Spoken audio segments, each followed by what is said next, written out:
Good morning students. आपकी हिंदी की पुस्तक आरोह का पाठ 6 जो कि एक कविता है और जिसका नाम है उषा और जिसके कवि का नाम है शमशेर बहादुर सिंह। तो जो कवि ने अपनी इस कविता का नाम रखा है उषा, उसका मतलब आपको अच्छे से पता होगा क्योंकि हमने पहले कई बार पढ़ा है इस शब्द के बारे में। तो उषा का अर्थ क्या होता है?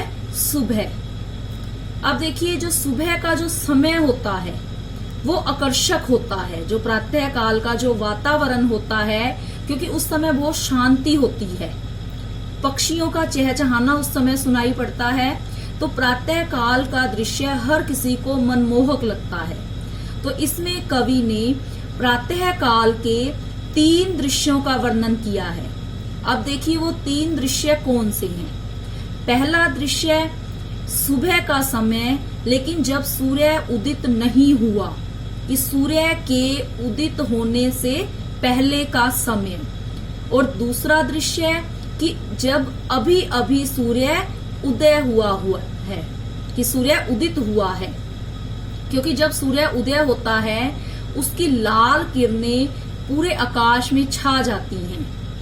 तो एक सूर्य उदय होने से पहले का दृश्य, दूसरा सूर्य उदय होने के बाद का दृश्य, और तीसरा जैसे जैसे सूर्य बड़ा होता जाता है, मतलब उसकी जो लाल किरणें हैं वो सफेद रंग में बदल जाती हैं। मतलब जैसे जैसे दिन चढ़ता जाता है, धूप निकलती जाती है, तो सूर्य की जो लाल किरणें हैं वो सफेद रंग में परिवर्तित हो जाती हैं, और जो सुबह का समय होता है उसका जादू खत्म हो जाता है, क्योंकि जो जैसे जैसे दिन बढ़ता चला जाता है चहल पहल शुरू हो जाती है। तो इसमें कवि ने उन 3 दृश्यों का वर्णन किया है। अब देखिए, जो पहले दृश्य का वर्णन है उसकी तुलना कवि ने इसमें किसके साथ की है?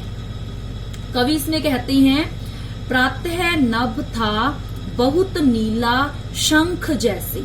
प्रातः मतलब सुबह, प्रातः काल, नभ आकाश। अब इसमें प्रातः काल के पहले दृश्य का वर्णन किया है, और पहला दृश्य कौन सा था? कि अभी सूर्य उदय नहीं हुआ। तो सूर्य उदय होने से पहले का दृश्य है कि वो ऐसे लगता है उस समय जो आकाश है बहुत नीला, क्योंकि जब सूर्य उदित नहीं हुआ तो जो आकाश है वो पूरा एकदम नीले रंग का दिखाई पड़ता है, शंख जैसे। अब इसकी तुलना कर दी कवि ने किसके साथ? शंख के साथ। किसकी तुलना की? आकाश की। कौन से आकाश की?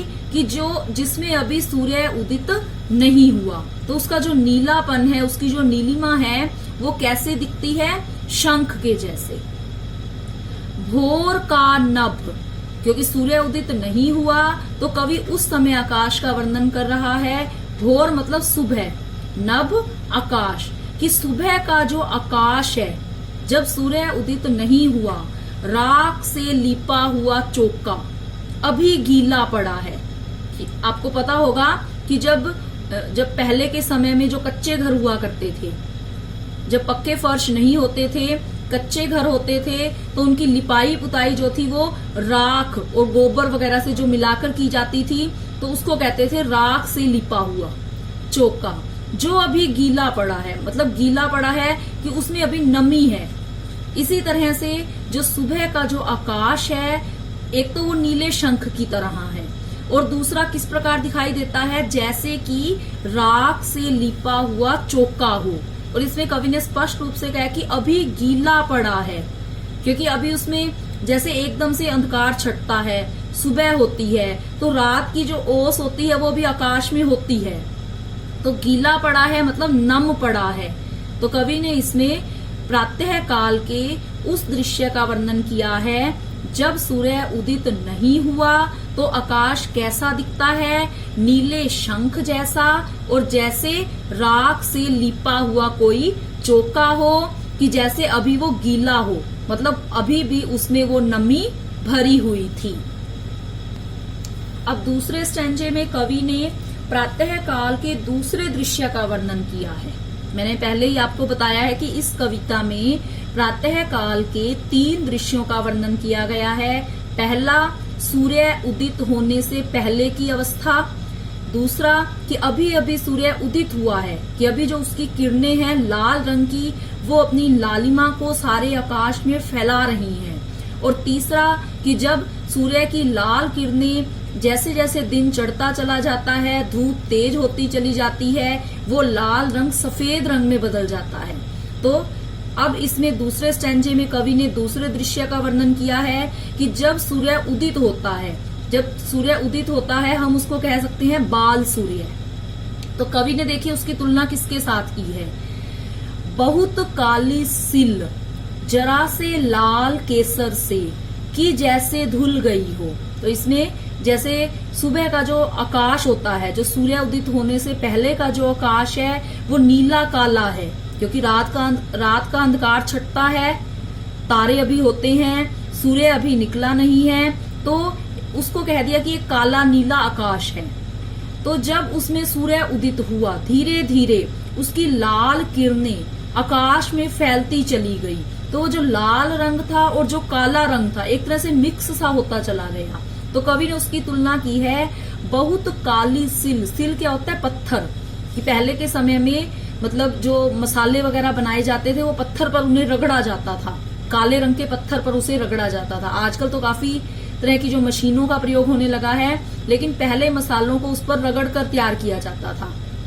तो कवि इसमें यही कहता है कि जैसे काले रंग के पत्थर पर जो लाल केसर है, अब जब केसर को उस पर रगड़ा जाता था तो केसर लाल रंग का होता है और पत्थर किस रंग का था? काला।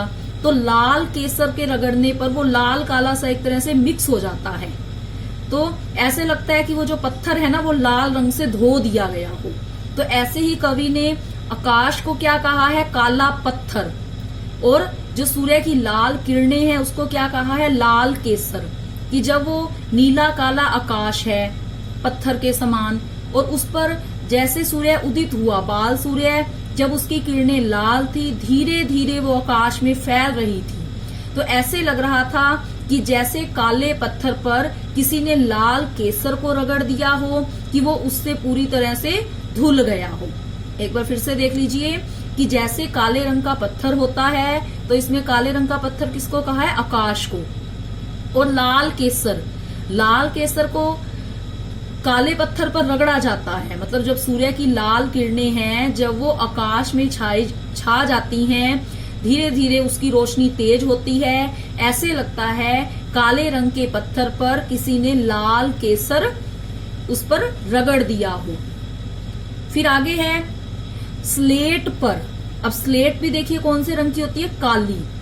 स्लेट पर या लाल खड़िया चाक, लाल खड़िया चाक मतलब लाल रंग का चाक मल दी हो किसी ने। अब वही है, काले रंग की स्लेट है, लाल रंग का चौक है, अगर उस पर स्लेट पर हम उसको रगड़ दें तो क्या होगा? वो पूरी तरह से लाल नहीं होती, मतलब उसमें कहीं कहीं कालापन भी नजर आता है। तो काला और लाल जो है वो मिक्स सा नजर आता है। तो कवि ने वही इसमें कहा है, जैसे काले रंग की स्लेट मतलब किसको कह दिया? काले रंग का आकाश। और सूर्य की जो लाल किरणें हैं मतलब लाल चौक। तो जैसे काली स्लेट पर लाल चौक मल दिया जाता है, तो ऐसे ही आकाश में जब सूर्य की लाल किरणें फैलती हैं तो ऐसे ही लगता है जैसे काले रंग की स्लेट पर किसी ने लाल चौक मल दिया हो। तो इस तरह से इस स्टैंजे में कवि ने दूसरे दृश्य का वर्णन किया, जिसमें क्या था कि सूर्य अभी अभी उदय हुआ है, धीरे धीरे उसकी लाल किरणें पूरे आकाश में फैलती जा रही हैं। आगे कवि ने अपने तीसरे स्टैंजे में प्रातः काल की तीसरी अवस्था का वर्णन किया है। वो कौन सी थी? कि जब सूर्य उदित हुए मतलब काफी समय हो गया, दिन चढ़ गया, और जो सूर्य की लाल किरणें थी वो किस रंग में परिवर्तित हो गई? सफेद रंग में। अब उसकी तुलना देखिए कवि ने किसके साथ की है। कवि इसमें कहते हैं नील जल में या किसी की गोर झिलमिल देह जैसे हिल रही हो। तो कवि ने बहुत सुंदर वर्णन इसमें किया है कि नील जल मतलब नीले रंग का जल। अब नीले रंग का जल कौन सा है? नीले रंग का आकाश। तो नील जल में किसी की गोर, गोर मतलब गोरी सफेद रंग की, झिलमिल होता है चमकना, चमकता हुआ, देह मतलब शरीर, जैसे हिल रही हो, हिलना मतलब एक तरह से तैर रही हो, तैरना, कि जैसे नीले रंग का जल है और उसमें कोई गोरे रंग के शरीर वाला जो व्यक्ति है वो उसमें चमक रहा है, उसमें तैर रहा है, तो एकदम से उसकी जो चमक पड़ती है, तो कवि इसमें वही तुलना कर रहा है। नीले रंग का क्या है? आकाश। और गोरे रंग का जो है वो किसे कहा गया है? सूर्य की जो किरणें जो अब किसमें बदल गई हैं? सफेद रंग में, क्योंकि जैसे जैसे दिन चढ़ता है धूप बढ़ती चली जाती है और जो लाल किरणें हैं वो सफेद रंग की हो जाती हैं। तो इसमें कवि ने उसी अवस्था का वर्णन किया है जैसे नीले रंग के आकाश में जो सूर्य की लाल किरणें हैं अब वो सफेद रंग में बदल गई, तो उसकी तुलना कर दी। वो ऐसी लगती हैं जैसे नीले रंग के जल में कोई गोरी चमकती जो देह है वो तैर रही है।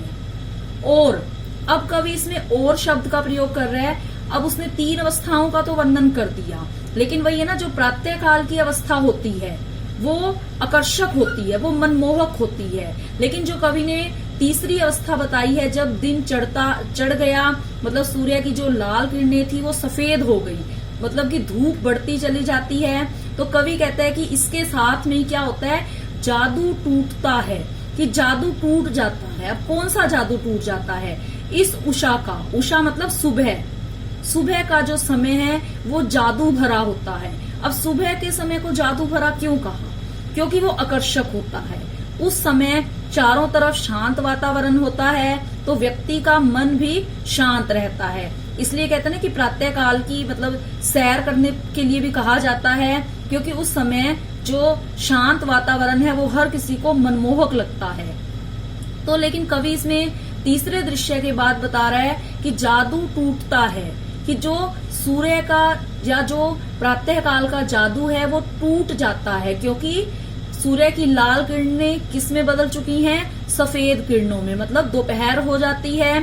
तो इस सुबह का जो आकर्षक जो जादू है वो टूट जाता है। अब सूर्योदय हो रहा है कि अब धीरे धीरे जो सूर्य है वो बढ़ता चला जाता है, कि धीरे धीरे जो धूप है वो बढ़ती चली जाती है और वो समय मतलब किसी को भी आकर्षक नहीं लगता। तो इस तरह से कवि ने अपनी इस कविता में प्रातः काल की 3 अवस्थाओं का वर्णन किया। पहली, सूर्य उदित होने से पहले की अवस्था, दूसरी सूर्य उदित होने के बाद की अवस्था, और तीसरी कि जब सूर्य उदित हुए काफी समय हो गया है, सूर्य की लाल किरणें सफेद रंग में बदल गई हैं। तो कवि ने अपनी इस कविता में प्रातः काल के इन तीनों दृश्यों का बहुत सुंदर चित्रण किया और उसकी जो तुलना करके अपनी इस कविता को लिखा है।